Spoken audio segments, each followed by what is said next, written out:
Yeah.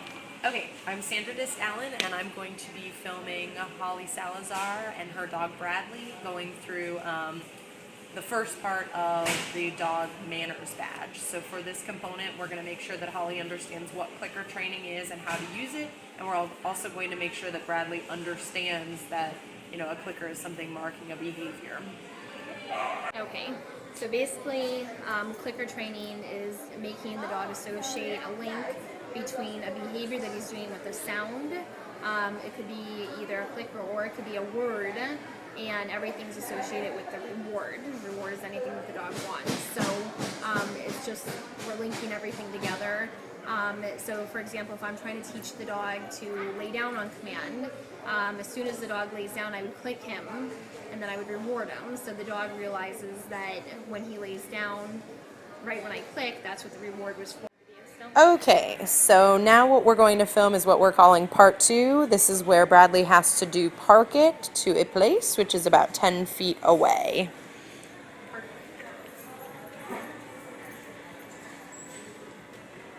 Good job.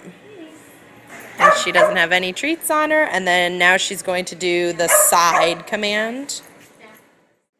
Okay, this is the last portion of the test for where we need Bradley, and he's going to do the move out of the way from a down, and then the get off an object.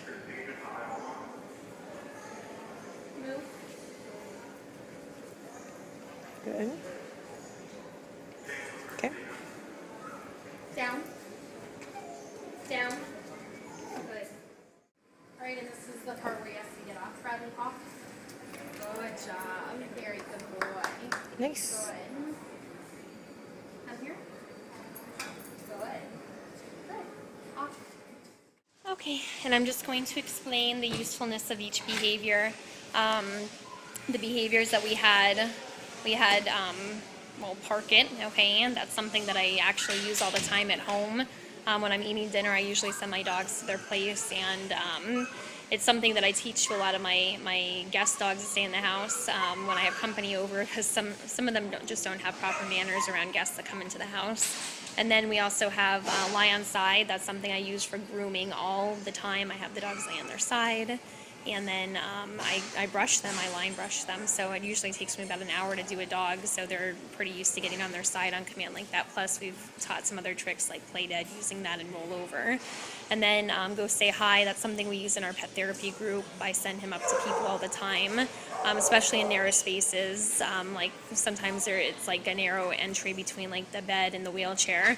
So I send him in there, and I stand back and I just let him go up to the person and sit. So that's something that he's actually very used to doing. Stand stay, again, used for grooming. I use that a lot as well as the lying on the side.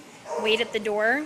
I don't think dogs should be going through the door unless they're given permission. Just because the door is open doesn't mean they should be running through it. And when I do give the dog permission, yeah, he should come right back to me. He shouldn't just go, oh, okay, I have permission, and bolt, to the end of the leash and start dragging me down the street or rip the leash out of my hand. Targeting, that would be really useful. If I'm walking through a crowd, or if I really need to get the dog's attention focused on me off of something else, I would have the dog target, because it's going to get his attention, complete attention on me. And then move out of the way from a down position. I use that a lot too when I'm carrying laundry. All right, for this portion of the test, we're going to do the wait at the door while Holly passes through before Bradley. Here. Wait. Come. Good. Get back. Good, you ready? Now we're doing the hand targeting. Target. Target. Okay, so for this portion of the test, we're going to do our greeting of someone with the sit, and then we're going to do our stand stay. Ready?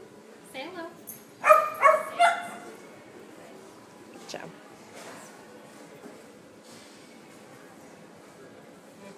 Okay. Bradley, come.